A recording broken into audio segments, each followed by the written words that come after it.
Okay, so we are going to pick up, as you can see, in Mark, the first chapter, and we're going to look at verses 21 through 34, dealing with the miracles at Capernaum. And I've mentioned this before, but I think it would be a good time to just make a quick mention that as you go through, if you're taking the time to follow along and look at any of these studies or take the time to listen to any of these studies, I want to remind you that this is not the only way that things can be broken up, and this is not the only way that you can teach from this particular book. This is one example of ways to do that. If you want to teach two or three together, you could do it that way if you wanted a little bit more time or length.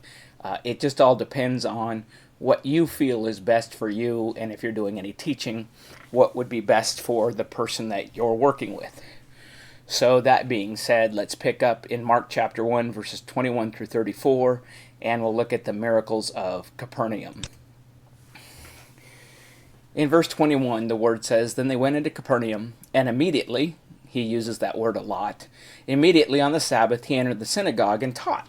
And they were astonished at his teaching, for he taught them as one having authority, and not as the scribes."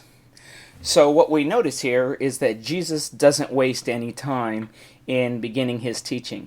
As soon as he gets into Capernaum and the Sabbath day hits, he enters the synagogue, which is a place where people would come to learn and to have various different speakers, hear different speakers talk. And so Jesus goes there to begin his teaching. He enters the synagogue, and this is where he begins.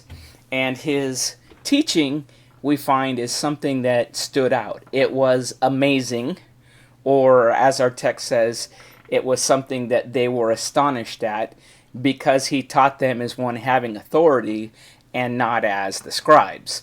And you can mention or remember that the scribes were those who were supposed to be the ones that knew and wrote the law down and kept the information. So it was amazing to them that he spoke with such authority. We can say simply that he was not like any of the other teachers that they had heard in the synagogue, because he taught them as one having authority.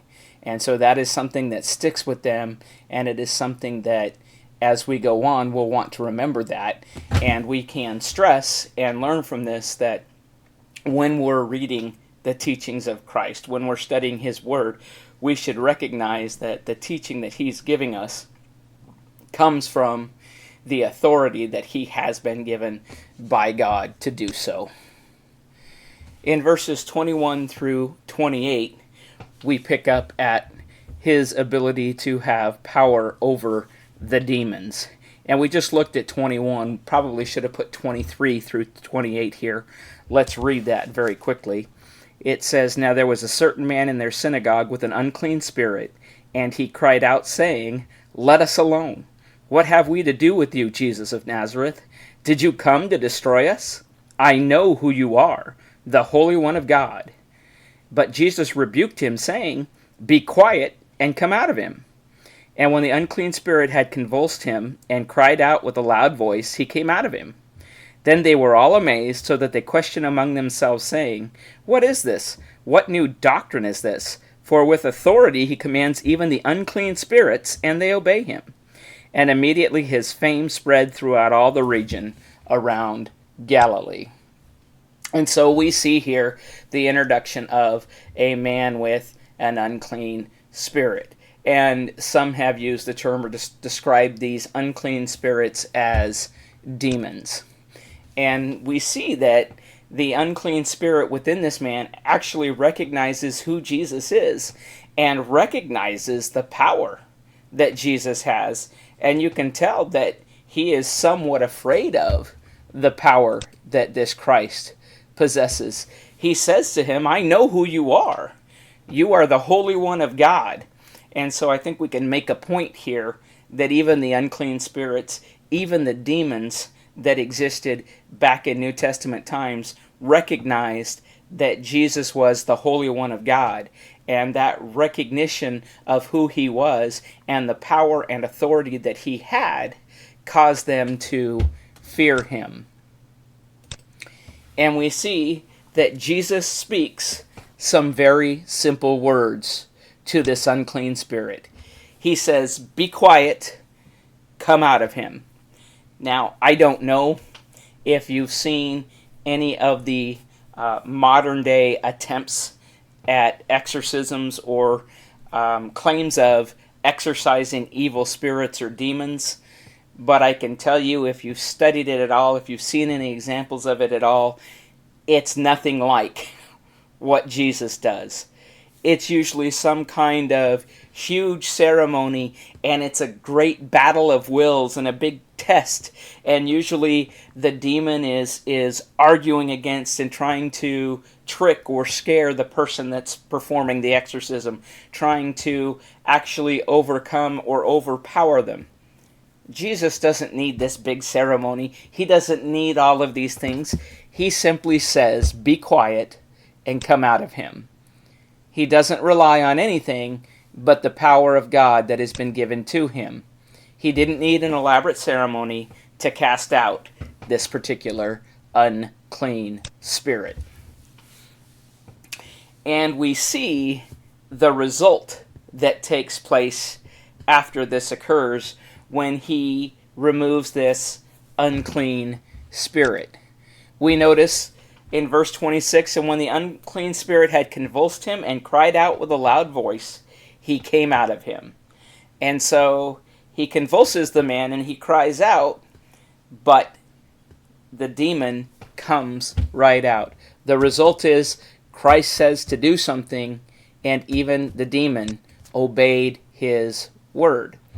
And then we see some reaction that takes place, because this is something that wasn't done in a hidden manner. It wasn't somewhere where no one could see what was going on, which, again, if you're familiar with how they try to display or show or do exorcisms today, it's usually behind a closed door or a locked door, and usually it's only with one or two people that are supposed to be the ones that are capable of doing so. But here we have a situation where Jesus performs this miracle, and he does it out in the wide open, right there where everybody can see what he's done. And their reaction to this is, "What is this? What new doctrine is this? Even unclean spirits obey him." So they are amazed. They've been amazed at his authority when it comes to his teaching and how he has taught them in the synagogue. Now they're amazed at his authority even over unclean spirits. And then we read in verse 28, "And immediately his fame spread throughout all the region of Galilee." And how do you suppose that happened? Those that saw this take place, those that witnessed the removing of this unclean spirit, have then gone out and they have, as we see here, spread the word of what has taken place. They have told people of what they have seen, what they have witnessed with their own eyes, and immediately this spreads throughout all of Galilee. But as we were going through this, I would simply say that as you're studying and you're looking at these particular verses, if you wanted to kind of leave yourself a highlight or a description, you could use the term, "This is Jesus' power over demons." And then as we pick up in verses 29 through 34, we see that Jesus also shows his power over diseases. So we'll read verses 29 through 34, and then we will discuss those for just a moment. Beginning at verse 29, it says, "Now as soon as they had come out of the synagogue, they entered the house of Simon and Andrew with James and John. But Simon's wife's mother lay sick with a fever, and they told him about her at once." Verse 31, "So he came and took her by the hand and lifted her up, and immediately the fever left her, and she served them." Verse 32 says, "Now at evening, when the sun had set, they brought to him all who were sick and those who were demon-possessed, and the whole city was gathered together at the door. Then he healed many who were sick with various diseases, and cast out many demons, and he did not allow the demons to speak, because they knew him." And very quickly, that statement, the demons knew him, goes back to and is reiterated. It's something that was said by the unclean spirit that we just see him remove. They recognize him as the Holy One of God. But as we see what's taking place here, we see that Jesus leaves the synagogue to enter the home of Simon and Andrew, and he is told that Simon's mother-in-law is sick with fever. And so, we're coming down to a point where he spent the day in the synagogue teaching. He has taken the time to cast out an unclean spirit, and now here he is trying to simply enjoy some time with his followers, and immediately he's approached with yet another difficult situation. And what we see here is he goes and he takes the mother-in-law by the hand, and immediately the fever leaves her. And again, we can make a quick note here.